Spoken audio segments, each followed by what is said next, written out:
So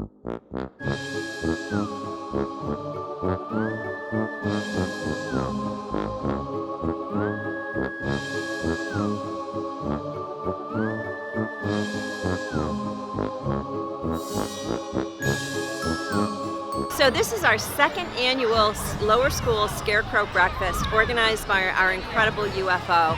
It's just a time for our families to come together and be with one another, have breakfast on the lawn.